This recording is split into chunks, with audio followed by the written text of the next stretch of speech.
He signed the paper that erased me from my own family, right there, in front of everyone. I felt the floor tilt as my stepmother smiled like it was housekeeping. I'm Clara, the daughter who was told to leave the house my mother helped build, but a hidden journal, an old bank scan, and one letter my father wrote before the fog changed everything. Those turned the room around. What would you do if keeping the peace meant losing your name on the deed? Have you ever had to choose truth over family pressure? Tell me how you'd handle it, or share a moment when you drew a boundary and finally breathed. I remember the first anniversary of my mother's passing the way one remembers the aftertaste of bitter tea. The garage smelled of incense and motor oil. My father pushed his tools to one side and set a folding table against the wall. On it stood the small altar he built after the funeral, photo in a black frame, a porcelain cup for tea, 2 red candles. Family drifted in with lowered voices. Lorraine moved with a practiced smile and a stack of white plates. My father introduced her as the one keeping the home in order. His voice trembled, and the words landed: nods, cleared throats, polite approval. It was the first time he used that phrase in front of everyone. Last year, my mother arranged the altar on the dining table near the window. She liked the light, said the morning sun warmed the photo. I saw her hands again, the soft cloth, the care, and tried to lay that memory over the scene. It slipped. The garage was dim. The altar sat in the corner where lawn chairs used to hang. "Clara, can you bring the fruit?" Lorraine asked, already turning to my father. She didn't wait for an answer. I kept my face still. I reached for the oranges and felt the skin bite into my palm. We lined up to bow. My father lit the incense. He told the room that Lorraine had handled everything, that she was gifted at arranging things, that my mother would be grateful. Pride flickered in him, the pride of a man craving quiet. I wanted quiet too, but not a lid pressed hard on a pot. Grace stood near the door, arms folded. David stayed close to father. Lorraine placed 3 sticks of incense in father's hand and then in her own. When she stepped toward the altar, I saw the photograph had been pushed back, as if my mother were retreating. The candlelight reached her face only in a dull way. "Why is the altar in the corner?" I asked. "The garage is cooler," Lorraine said. "Safer for candles. We're being practical." "She's thoughtful," a cousin whispered. "Everything looks neat," another said. I looked at my father. He rubbed his forearm, a tell he never noticed. When it was my turn to bow, I paused. The concrete was cold through my shoes. I straightened and slid the photo forward an inch so the flame could touch the frame. Lorraine's fingers touched my wrist. Decisive. "Let's keep it how we set it up," she said. "People are watching." People sounded like a wall. My chest tightened. I looked at my mother's face and then at my father. "It belongs where it can breathe," I said. "Clara." My father's voice cut cleanly. He didn't raise it. The room quieted the way rooms do when a chair scrapes the floor. "We will do it this way today." I let go of the frame. Lorraine released my wrist and smiled past me, already directing an ant toward the tea. The moment folded and slid out of sight. Incense smoke curled into the rafters and vanished. Praise resumed. Order. Safety. How good it was to have someone taking care. I stood beside the table and tried to be ordinary. The garage door rattled in the wind and then stilled. Grace touched my elbow as we carried cups. "Let it go," she murmured.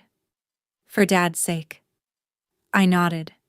In our house, face often weighs more than feeling. We polish the surface and call the mirror whole. My father thanked everyone for coming and led the first bow. I bowed too, because daughters bow, because I love my father, because love alone is not a compass. The incense stung my eyes. Lorraine watched the room like a host managing a schedule. After the last bow, cousins drifted to the kitchen. I picked up the empty plate where the oranges had been and found my fingernail marks in the rind. I pressed the halves together as if I could erase them. My father glanced at me, a quick plea. Keep the peace. Keep the picture of calm. I set the plate down and took a breath that felt like apologizing. I told myself I could endure a corner for one day. But as I turned, the altar looked smaller than a minute before, as if it were stepping backward into the wall. From today on, I asked myself, do I still have a place in this house?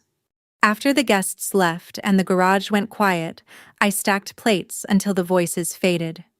Lorraine guided my father into the living room and shut the door. I rinsed my fingers and walked down the hall. I wanted a breath of my mother, even if the room had been turned into something that did not welcome breath. My mother's bedroom door stuck at the frame. I pushed through. Light slid between dusty blinds. Boxes were piled along the carpet. Suitcases leaned against the closet. The bed had no sheets. A bin sat where her nightstand used to be. In my head, my father said what he always said. Do not touch the old keepsakes. He said it again this morning. He meant keep the peace and keep me from a fight I could not win. I closed the door and let my eyes adjust. Rachel's voice from last night returned. Look carefully. If you see her name, document it. Facts, not fights. I opened the closet. Bare hangers clinked. Behind a rolled rug, I found the old nightstand turned to face the wall. I crouched, reached for the drawer pull, and tugged. The left side slid a finger's width, then stopped. The right side was locked. A brass lock flashed under my phone light. Someone had given privacy a key. I checked the floor and under the drawer. No key. The bottom drawer was not locked. Inside were greeting cards, rubber bands, a cufflink in a plastic bag. On top, dust outlined a clean rectangle where something had sat often and was missing now. I touched the outline. No dust. Recent. Footsteps passed in the hall and faded. I opened a bin near the bed. Winter scarves. A beach photo of my mother wrapped in t-shirts. At the bottom, between two cookbooks, lay a narrow envelope torn at one corner. It carried my mother's name and a bank logo I knew. Inside was a deposit receipt dated the year before she died. A balance sat on the last line like a sealed door. The number was not small. Looking for something? Lorraine stood in the doorway with one hand on the frame. I came to get a photo, I said. For the altar. The altar is complete, she said. We have everything we need. I found an old envelope. I kept my voice even. Her gaze flicked to my tote and back. Clara, your father asked that we leave the past where it belongs, she said. It upsets people. It unsettles the home. The home is already unsettled, I said. She lived here. And we honor her, Lorraine answered. That's why we keep things in storage. Order keeps a family strong. She looked at the turned nightstand. Please don't move furniture. Anger set itself in me. I let it cool. There's a locked drawer, I said. Why is it locked? Because drawers hold private things, she said. If you want, I can ask your father to open it another day. Today is not the day. She softened her tone. It would be wise to trust the choices we make for this home. We, she said, as if the word had always been hers. Put the envelope back, she added, gentle and firm. I slid the receipt into the envelope and fixed 3 lines in my head. Date, bank, balance. She paused. Curiosity can be healthy, she said, and it can also make a person careless. If you keep prowling, I'll have to tell your father. The message was clear. Do not open doors. I set the bin lid on and stood. Lorraine watched a second longer, then stepped aside so I could pass. In the kitchen, I rinsed my hands to hide the tremor. My phone buzzed. Rachel, did you find anything? I typed. Found a receipt with Mom's name. Bank logo. Real balance. Locked drawer. Lorraine saw me. She replied with one word. Careful. I looked at the closed door. I pictured the lock, the clean rectangle of dust, the receipt with a balance that rang like a bell. If nothing mattered, why lock the drawer? If nothing was hidden, why watch me so closely? Maybe they were protecting peace. Maybe they were protecting control. I told myself to be patient and collect facts. Speak only when I could not be dismissed. Yet the question pressed at my ribs and would not move. What exactly were they trying so hard to keep me from seeing? A few weeks later, the house filled for my father's birthday. I came early with a paper bag and a plan to speak to him before the noise claimed him. Lorraine moved everywhere at once, setting chairs, placing a cake on a draped table, adjusting lilies. Relatives arrived with the same line on their lips. She knows how to organize. She brings order. She keeps him going. My father stood near the window, flushed and eager. David stayed close. Grace kept a careful distance, her smile polite and undecided. I felt like a guest who had not learned the new rules of the house. When it was time for a toast, Lorraine nudged my father into a chair and took his place by the cake. She lifted a glass and spoke for him.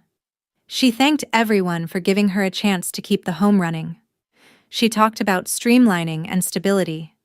People clinked their glasses. My father wiped his eye and nodded as if the words relieved him of weight. I waited for the noise to dip and carried my paper bag to him. Inside was a repaired photo of my mother, set in new glass, a gift for his desk, a light that did not have to be public. For you, I said. For later, if you like. He glanced at the frame, then at the room. His smile thinned.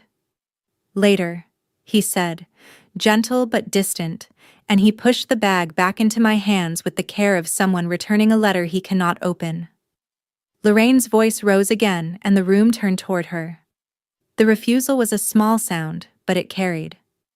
Uncle Victor arrived late, cheerful and loud. He listened to the end of Lorraine's thank yous and leaned toward my father.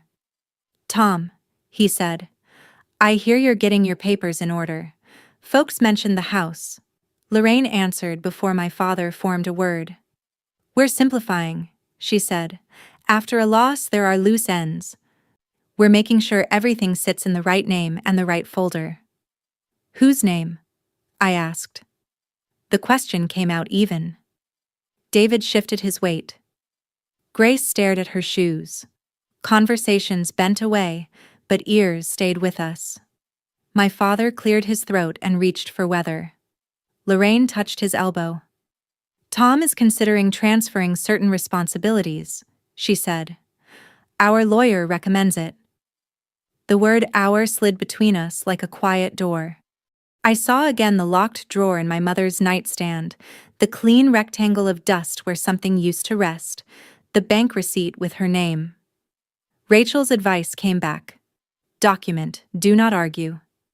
Cake was cut. Photos were staged. In each picture, Lorraine's hand rested on my father's sleeve like a signature. I tried once more to ask my father for 5 minutes in the kitchen. He bent toward my ear. Not now, Clara. Please. The please was real and weary. I stepped back and let the moment pass.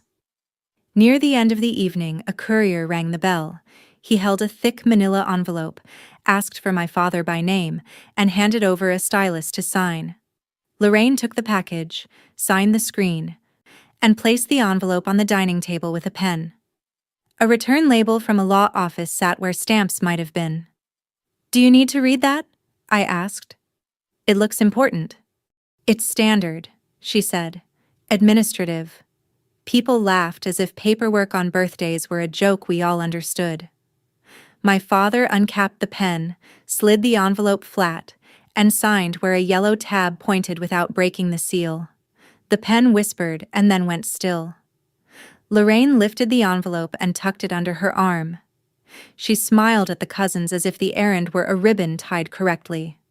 I could not see the title page. I could not see the names. I saw only the narrow hallway of what comes after when signatures outrun questions. I held the repaired frame and fixed details in memory: the angle of my father's hand, the color of the tab, the clock over the stove. Praise slid over the party like light on water. I told myself to keep gathering facts. And a small question pressed again, the same one since the garage altar. If everything is harmless, why does every important thing arrive sealed? The law school cafe smelled like burnt espresso and new paper. Students flowed around us in a soft rush of backpacks and earbuds. I chose a table near the window so I could watch the door, and when Rachel arrived, she slid into the seat across from me without a hello, the way friends do when time is short and the heart is already speaking. "Tell me everything," she said. I started with the birthday, the courier, the sealed envelope, Lorraine's hand on my father's sleeve. I went backward to the garage altar. Then I circled to the old bedroom, the locked drawer, the bin, the envelope with my mother's name, and the bank logo I recognized from childhood deposit slips. I said my father had asked me to leave the past alone. I said Lorraine had offered to tell him if I kept prowling. I tried to keep my voice even. I kept seeing the clean rectangle of dust on the nightstand, the shape of an absence. Rachel listened without interrupting, her fingers around a paper cup that released a thin ribbon of steam. "Good," she said when I finished. "You didn't fight. You remembered details. Details are the bones. We build on bones." She pulled a small notebook from her bag. "You need a record that isn't only in your head. Dates, names, places. If you see her name on anything, take a photo. If you see your mother's name, same thing." I did not take a photo of the receipt, I said, ashamed for half a second. "That's fine," she said. "You remember the bank and the balance.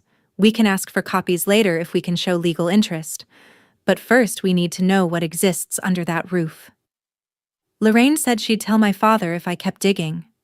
"She will," Rachel said. "That's how control works. Pressure from above, shame from the sides. You can still be careful." She leaned forward. "Check the file cabinet if there is one. Old folders, tax returns, titles. And check the places that look untouched. People hide in plain sight." A man in a navy suit stopped by our table. He had a kind face and the calm of someone who reads contracts for a living. "Michael Harris," he said. "Rachel said you might come by." I shook his hand. He set down his coffee and sat for a minute as if he had nowhere else to be. Rachel summarized the story in neat sentences. Michael listened and then asked, "Your mother's name on that receipt, was it paired with your father's?" "It was," I said. "I remember the way the names sat together." He nodded. "If your mother held accounts with him, it is possible she held title or community interest in property as well, depending on how and when things were acquired." He kept his tone simple. "If documentation shows co-ownership, it changes the way transfers should happen. It does not end the fight, but it makes the ground more level." "Lorraine says they're simplifying," I said. "She said our lawyer recommends it." "Our," Michael repeated softly. "Words tell you who thinks they're already in the center. Do not argue with pronouns. Find paper." He glanced at his watch and stood. "I can look up the bank's merger history in case the logo changed. Meanwhile, place your facts in a timeline, and Clara, do not take anything that isn't yours. Photograph, note, return." When he left, the cafe seemed louder. Rachel squeezed my hand. "Start with the nightstand again," she said, "and any box that looks like no one dared to throw away." I drove home while the afternoon burned down into the long light of early evening.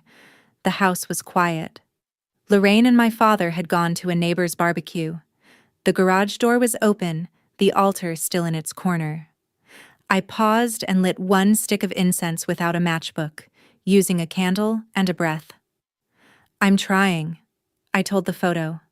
"Help me remember." In the old bedroom, the blinds made stripes on the carpet. I pulled the nightstand forward and knelt. The lock on the top drawer looked ordinary, the kind of thing a small key could persuade. I checked under the drawer again and then felt along the underside of the table where my mother used to tape spare keys for cabinets. Nothing. In the bottom drawer, I pushed aside cards and the cufflink and the plastic bag. Behind the bag, against the thin back panel, my fingers found a rough seam. I pressed. The panel gave a 1/4 inch and then caught. I pressed again, and a corner popped forward. I slid the panel out and reached into the narrow space behind it. Fabric brushed my knuckles. I closed on a string and drew out a small canvas pouch, the kind my mother used for rosary beads, and later for receipts she didn't want to crumple. Inside lay a key, the brass dulled and warm from years in the dark. My hands shook. I fit the key into the top drawer and turned. The click was soft, but complete. The drawer slid. On top, wrapped in a dish towel my mother had embroidered with uneven blue flowers, lay a slim notebook with a black elastic band. I knew it before I touched it. She carried it everywhere the last year, calling it her little ledger of days. We teased her for writing down weather and grocery prices. We did not ask what else she wrote. I sat on the carpet and opened to the middle. The paper held her careful handwriting, patient and narrow. She had dated every page. She had recorded headaches, garden notes, things my father said when he woke from a nap. She had written about me and David and Grace in the plain language of love that remembers flaws and keeps them. I turned another page and another. At the bottom of a March entry she wrote, "I met with the bank again. The manager said accounts can remain joint." A later page. "Must show Thomas the balance, for repairs." Then a page that stopped me. "Today I saw the woman he once met by the church office. She smiled as if we were friends. Lorraine." My chest tightened around the name that had not belonged to us then. Under it my mother had written 2 short lines. She asked about Tom's health. She asked about the house. I think of bills and breathe slow. I lifted my head and listened. The house was still. In the distance, a lawnmower grumbled and went silent. I ran my finger under the name as if tracing would turn ink to answer. If my mother had seen her, if my mother had worried about bills, then the neat story of rescue and order had a seam in it. I touched the page again, and for a second felt my mother's pulse in my palm. What else had she written here? What else had she been trying to tell us before the rest of us were ready to listen? I took the notebook to David on a weekday afternoon when the building was quiet and the phones were slow. Our family company occupied a narrow suite over a strip of shops. The hallway smelled like toner and dust. In David's office, the blinds were half open and his jacket hung on the chair like a tired man. "I need you to read something," I said before I could change my mind. I set the notebook on his desk and kept my hand on the cover a second longer than I meant to. He looked at my hand and then at me. "Clara, if this is going to make things worse," he said, but very softly, like he already knew caution would not turn me around. "It is Mom's handwriting," I said. "Pages about the bank and the house. She wrote Lorraine's name, before the wedding." His face changed very slightly. He pulled the notebook closer and opened to the ribbon. The paper made a dry sound. He read without sitting down, fingers braced on the desk, eyes moving faster as if speed could make the words less heavy. I watched the moment he reached the entry where our mother wrote that she saw Lorraine by the church office. He pressed his thumb to the margin and went still. "She was worried about bills," I said. "She noted a balance in the account. She planned to show Dad. There is a pattern. Meetings. Receipts. A locked drawer at home." David rubbed his brow. "You should not have been in that room." "I know what Dad said," I answered. But he did not know what was in the drawer. He does not know what he signed at his birthday party either. "Stop," he said, not angry, only tired. He turned another page and read the line where our mother wrote that the house felt like a weight, and that she would ask Tom, she always wrote Tom when she was serious, to handle any transfer only after they talked together. He closed the notebook and put both hands flat on it. "This is not a courtroom," he said. "It is a family. We cannot treat feelings like exhibits." "We can treat papers like papers," I said.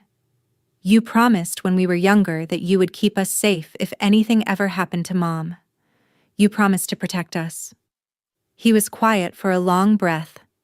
Then he lifted the cover again and flipped back to the first page, as if starting from the beginning could make the story fold into a gentler shape. Footsteps sounded in the hall. A shadow crossed the fogged glass. The doorknob turned. Lorraine stepped in with a wrapped box and a bright voice that fell when she saw us. Her gaze went to the notebook before it touched my face.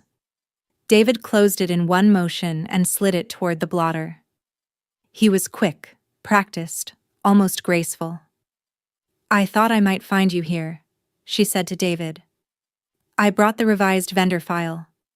She set the box on the cabinet and smiled at me. "Clara, you look well." "We were talking about accounts," I said. I did not lift my chin. I did not lower it either.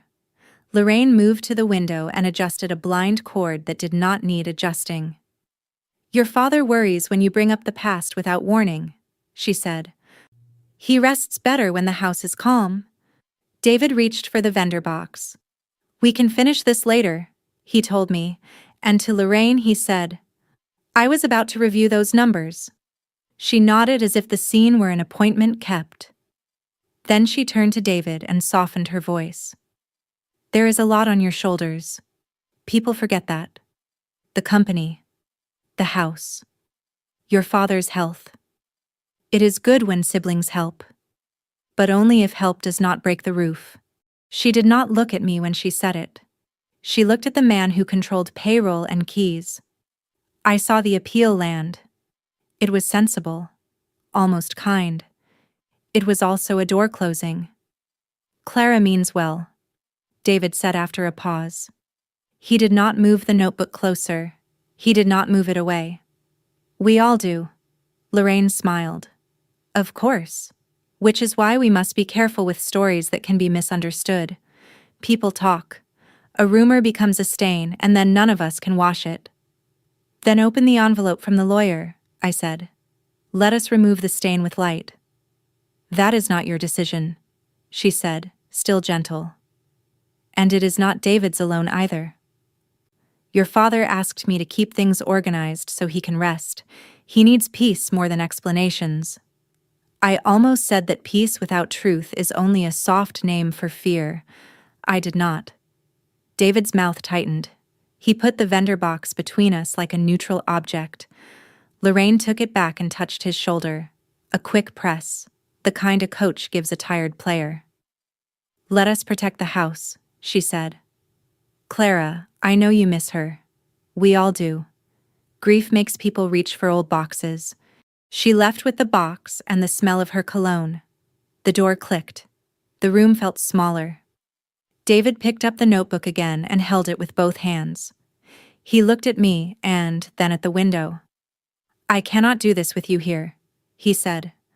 "Let me read it later. I need time." "Time for what?" I asked. "Time for the papers to settle in someone else's drawer." He did not answer. He placed the notebook in his bottom drawer, not locked, but out of sight.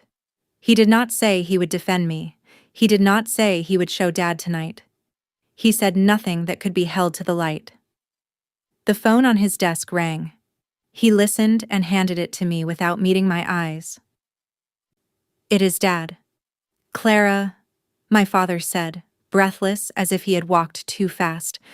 "Come home. Now. Please." The line trembled. I looked at David, who closed his eyes for a second and then opened them like a man stepping into rain.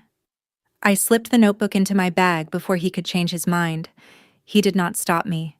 He did not help me either. For the first time, I could see that silence can be both a wall and a bridge, and I did not yet know which one my brother was building. My father called the family to the house on a Sunday afternoon. No agenda, just come. The living room had been made formal. Chairs pulled in, the rug combed into lines. Silence gathered like a verdict. He sat smaller than his armchair. Lorraine stood with a folder. David took the window. Grace hovered near the hallway. Aunts and uncles filled the room. Uncle Victor leaned at the rug's edge. I thought of the manila envelope from his birthday, the yellow tab, the way he signed without reading. I told myself to keep my voice simple. Lorraine opened. She said the house needed order, that grief had made some of us unreasonable, that rumors were staining the family.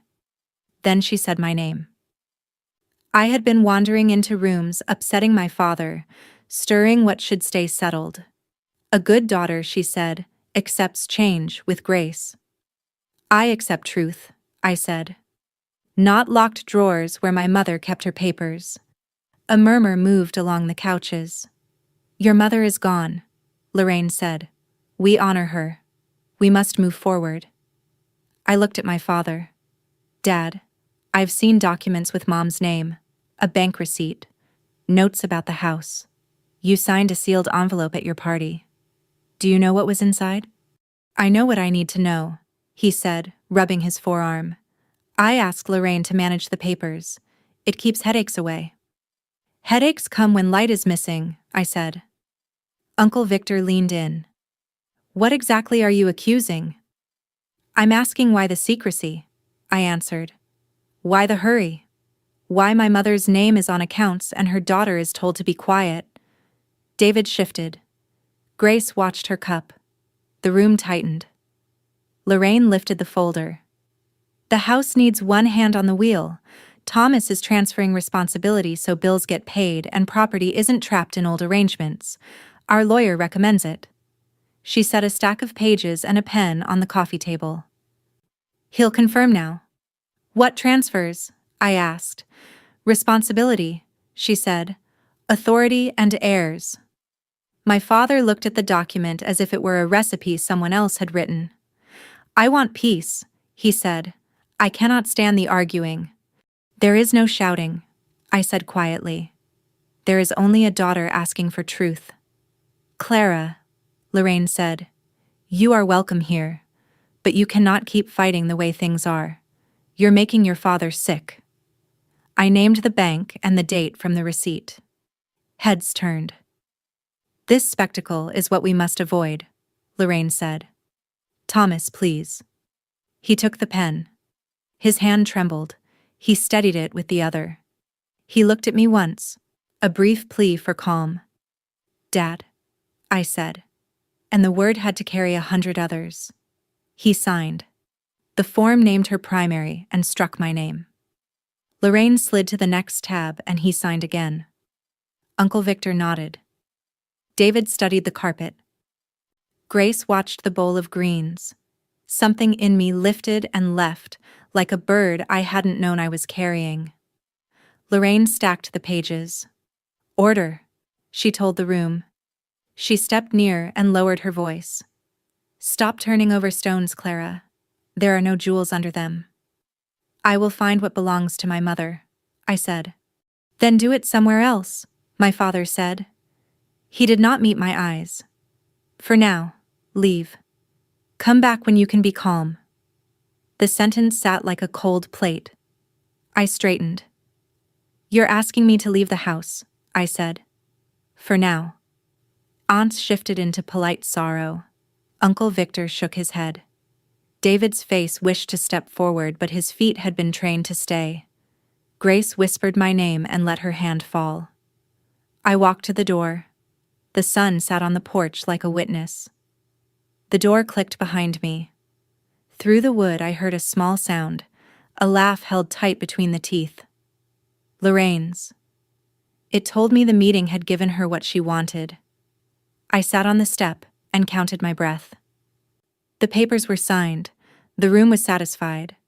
But a number still sat on a bank line with my mother's name, and a key existed, somewhere, for what had not yet come to light.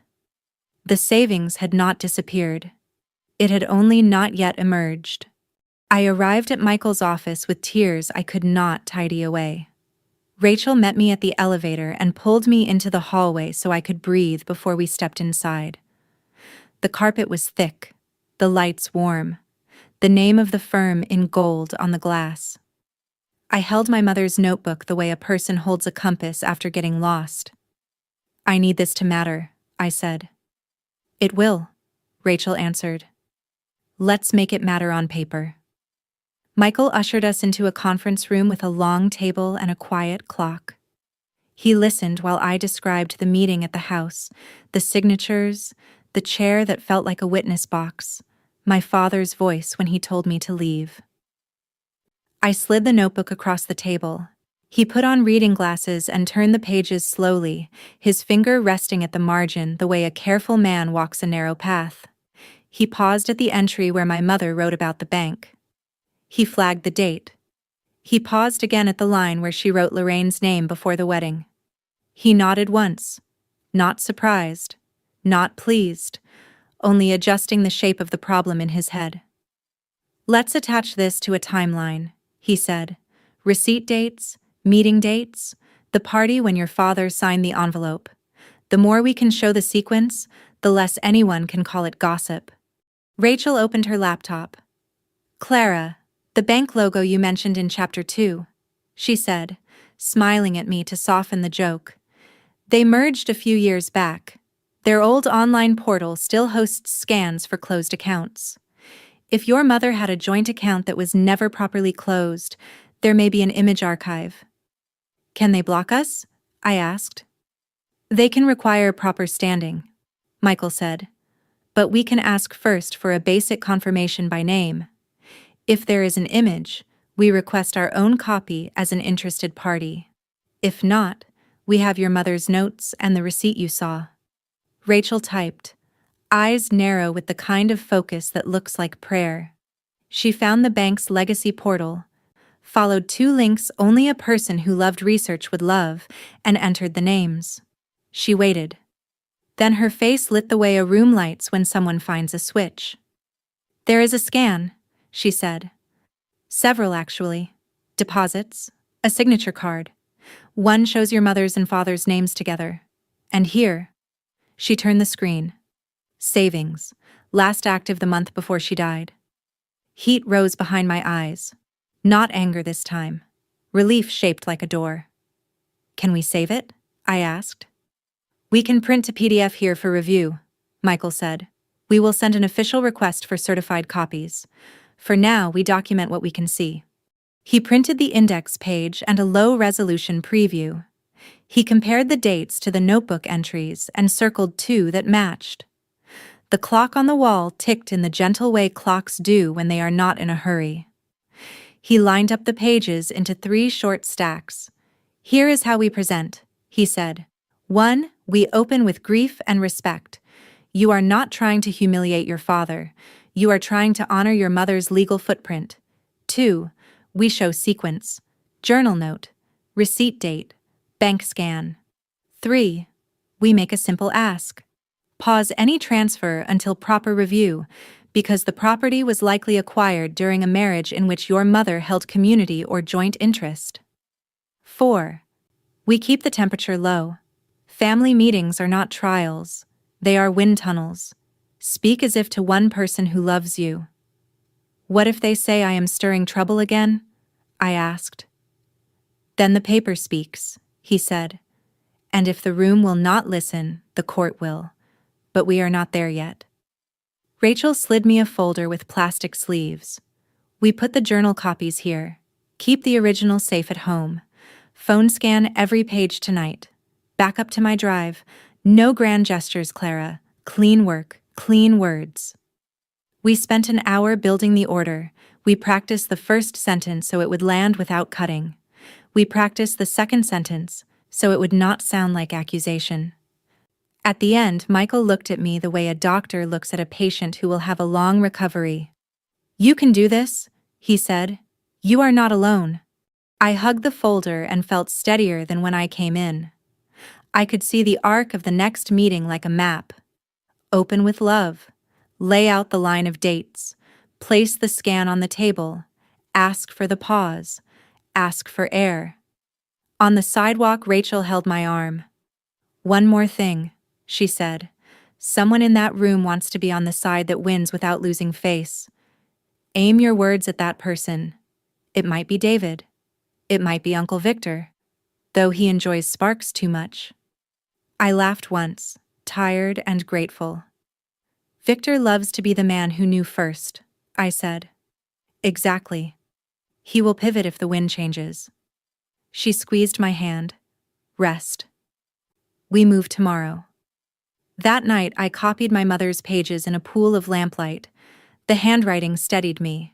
She had believed that truth, written with patience, could outlast pressure. I believed it too, because I had nothing else left to believe. By morning the folder was ready. The notebook was wrapped in its embroidered towel and tucked away. I rehearsed in the mirror and heard my voice come back unshaken. I did not know it then, but somewhere across town a phone buzzed on a kitchen counter. Lorraine picked it up and read a message from an unknown number. Be careful. She has evidence. She stared at the screen until the letters meant more than one thing.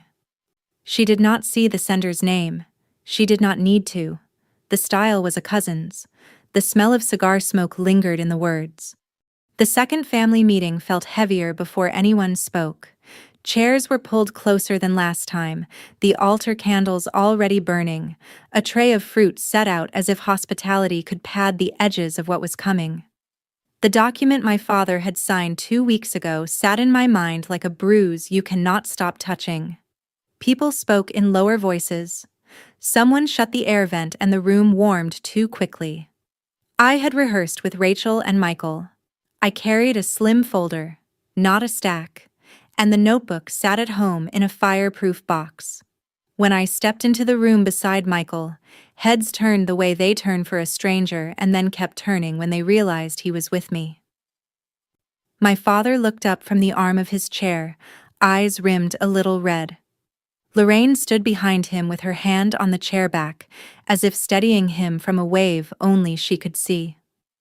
Thank you for coming again, my father said. His voice was careful. Let's keep this simple. Simple is good, I said. I will keep to paper. No accusations. Lorraine folded her arms.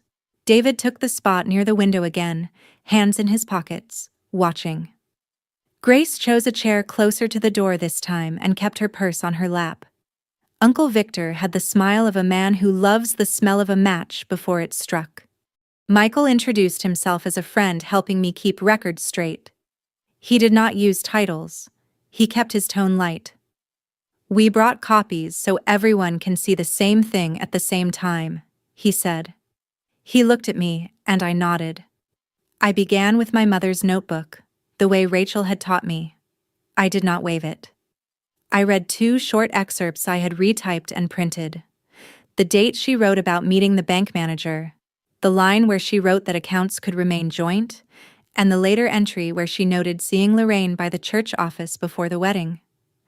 I placed the sheet in the center of the coffee table and stepped back. Lorraine's laugh was almost soft. Journals can be rewritten, she said. People misremember. Grief turns little things into monuments. This is your interpretation, I said. I'm offering dates. She reached for the page, but Michael laid down the next document, a printed index from the bank's legacy portal, with my parents' names typed side by side. He pointed to the transaction dates. These scans exist on the bank's server, he said. They show deposits and a signature card. We've requested certified copies, but even the index shows the account was active the month before your friend passed. Your friend, Uncle Victor echoed, amused, as if the choice of words were a card to be played. The room shifted. My father leaned forward as if sound had grown distant. Lorraine kept her smile. Old accounts close all the time, she said. That doesn't change what Thomas has chosen for his household now. It changes the requirement to review transfers that may include assets in which my mother had an interest, I said. I kept my voice level. I am asking for a pause, not a punishment. Let us make sure we do things the right way. Michael slid a low-resolution preview across the table, a shaded rectangle that still showed the shape of names and a partial balance. We will not argue law here, he said, but anyone can see why a daughter would ask for clarity. A murmur passed down the couch. An aunt who always praised the neatness of my mother's linens bent to see the page and made a small sound. Another uncle, kinder than he liked people to know, said that a pause could be prudent. Victor stopped smiling and looked at my father. Lorraine lifted her chin.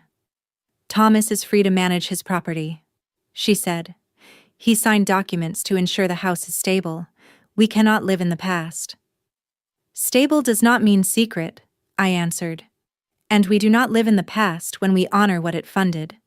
My father's hand went to his forearm again and rubbed the same spot as if a word might appear there if he warmed the skin enough. He glanced at the coffee table. He glanced at me. I saw the small shake in his throat when he swallowed. I saw that he was tired of choices that left someone disappointed. Grace spoke for the first time. Is a pause so terrible? She asked, voice small. While we look. Lorraine looked at her the way a teacher looks at a child who has answered out of turn. Terrible is the embarrassment of dragging strangers into our living room. Terrible is when neighbors talk. Neighbors already talk, Victor muttered, perhaps to keep himself important whichever way the wind turned. He leaned toward the papers. If there's an account, it exists. If it exists, it should be accounted for. We all look better if we look proper. Aunt Mai, who rarely took sides, nodded. The room breathed differently. A few cousins leaned closer to me, not in allegiance, but in curiosity that felt like permission. Order wavered. It did not fall, but it learned something about its own balance. Lorraine's smile thinned. We are not a board meeting, she said. We are family.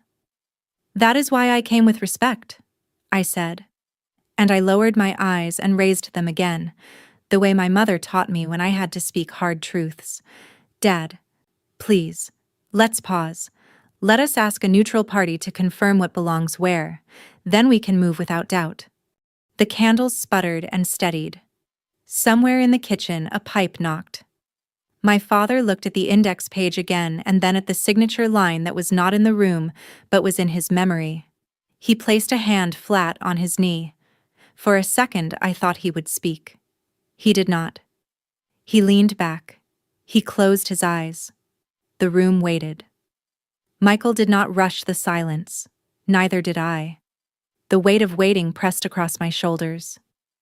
In the pause, I saw my father's sweater pull at the chest where a small square outlined the pocket. It held the shape of an envelope, thin and stiff, the kind of stationery he kept in a drawer with his fountain pen. He put his hand over it as if to keep it from falling. No one else seemed to notice. We will think, my father said at last. I need time. No one knew what that meant. It was not a yes. It was not a no. It was not the apology the room wanted nor the refusal Lorraine needed to declare victory. It was a door left almost closed. I gathered the copies from the table and returned one set to the center so no one could say I hid the light I offered. A few relatives thanked me in low voices on their way out. Victor slapped my shoulder and said, "Careful, niece. Care makes a person lucky." Grace touched my wrist and did not meet my eyes. When the room emptied, Lorraine stood very still, the smile gone. She looked at me, then at Michael, then at my father's hand where it rested on the pocket. She did not ask what he had tucked there, and he did not volunteer. I told myself to breathe, to hold to paper, to accept that sometimes the moment after you show proof is quieter than you imagined and more uncertain.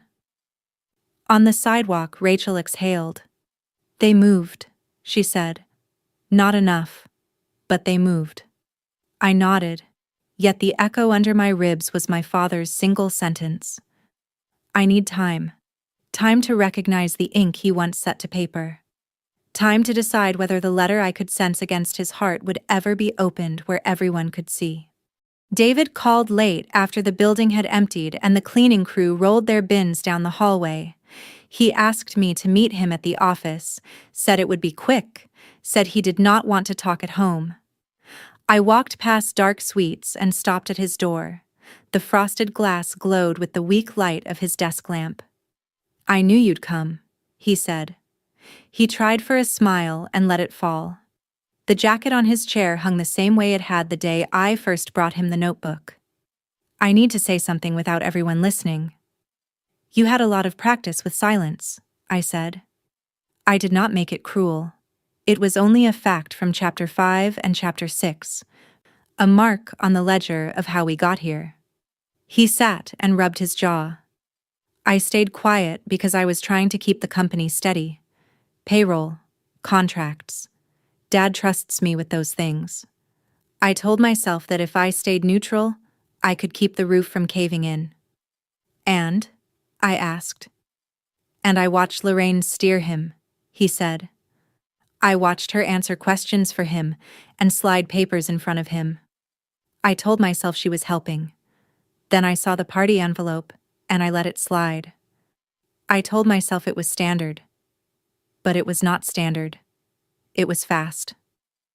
The word hung between us like a swing that had just been pushed. "She is not protecting him," he said. "She is protecting position. I know that now." He spoke quietly, like a man who had practiced these sentences alone. I let him have the space. The clock in the hall clicked at each second. Numbers are kind that way. They move, even when people stall. "What keeps you from saying this in front of him?" I asked. He looked at the spreadsheets on his desk. "Fear," he said. "If I go against her, I risk the company. She has her hand on Dad and therefore on the keys. If I misstep, I could be out. I have a mortgage. I have people who work for me. I am ashamed to say that out loud. But it is true." "You are not the only one afraid," I said. "I am afraid of losing what is left of Mom's name in this house." "We all choose what to fear." I took a breath. "I brought something." He watched my hands as I opened my bag. I set a small envelope on his desk and slid it toward him. "It is a letter from Mom. She wrote it 6 weeks before she died. I found it tucked in a cookbook. It is not a will. It is a reminder in her handwriting of what she and Dad agreed about the savings and the house. She asks him to keep decisions joint, to protect us, to speak to us before he signs anything of weight." David touched the corner with one finger. He did not open it yet. "You kept this from the meeting?" "Yes," I said. "Because I wanted you to see it first. Because you promised as a boy to protect us, and you kept that promise in pieces I could not see. I need you to choose now, with your eyes open." He slid the paper out and read. The lamp made a pale circle on the desk. His face softened around the eyes. He read again, slower. When he reached our mother's last line, the one about truth traveling quietly but farther than noise, he pressed the paper flat and exhaled. "She wrote this in the kitchen," he said. "I can hear the kettle." "You can stand with her now," I said, "or you can stand out of the way." He closed his eyes and opened them, the movement of a man who has decided. "I will speak at the next meeting," he said. "I will ask Dad to pause transfers, to review the bank scans, to honor the letter.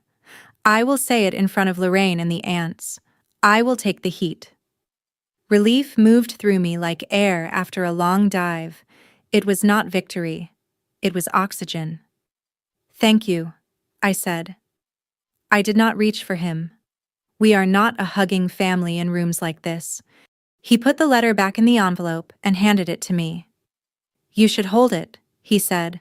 "I will not risk it in my drawer." He glanced toward the hall. "She stops by sometimes, late. She likes to know what I am moving. She will know anyway, I said. People like Victor make sure of it. He almost smiled. Victor reads weather. We locked the office and stepped into the corridor. The exit sign buzzed. Downstairs the street was empty except for a delivery truck backing into the alley. David put his hands in his pockets and then took them out, as if trying on the posture of a man who could live with his choice. Tomorrow, he said, I will call the meeting. Tomorrow, I repeated. We walked to our cars. My phone buzzed just as I reached the door. A message from an unknown number blinked on the screen. Careful. He is switching. Another followed. She will not like surprises. I did not need to guess who sent it or who would read the echo. I looked up at the dark windows and felt the smallest change in the night air, as if a door at home had opened without a sound. The last meeting began with the sound of chairs being dragged into a circle. Everyone came. The living room looked dressed for a portrait. The altar candles burned low and steady. I stood with my folder. David took a place beside me. Grace sat near the door with her purse on her knees. Uncle Victor chose the arm of the sofa as if it were a lookout post. My father was already in his chair, sweater buttoned wrong, eyes bright with the effort of calm. Lorraine stood behind him with her hand on the chair back. She did not look at me. I opened by naming what we had already put on the table. My mother's journal, the bank index, the scan that showed the joint account active the month before she died. I said again that I was asking for a pause. I said we could move forward without losing face. I kept my voice low. I used short sentences. I did not look at Lorraine. David cleared his throat. He told the room that he had seen the documents. He said he supported a review. He used the word respect 3 times, once for our father, once for the truth, once for the house itself. The aunts nodded when he said house, as if the walls were listening. Lorraine smiled without warmth. She said grief distorts. She said outsiders had filled my head with fear. She lifted a stapled packet and said my father had exercised his right to set things in order. She spoke as if the conversation were already over and we were only checking the last box. Before we decide anything else, I said, and I felt the room lean. I want to read something my father wrote before any of this began. I looked at him. Dad, you carried it in your pocket last time. May I read it now? His hand went to the sweater pocket on instinct. He hesitated, then took out a thin envelope with his name across the front in his own careful script. He held it a second and then gave it to me. I wrote it after your mother's funeral, he said, so I would not forget what mattered. I unfolded the page. The handwriting was slow and steady. I read a few lines aloud. He wrote that he and Mom had built the home together. He wrote that any savings she left would be used with her children in mind. He promised to speak to us before signing papers that changed the path of the house. He wrote that peace was not the absence of talk, but the presence of trust. I placed the letter on the coffee table beside the journal excerpt and the bank scan. My father leaned forward as if the paper could warm his hands. He rubbed his forearm. He always did that when he needed a plan. Lorraine stepped around the chair. Enough, she said, soft and sharp at once. Thomas is tired. These relics pull him backward, and we cannot ignore the fact that he has real obligations.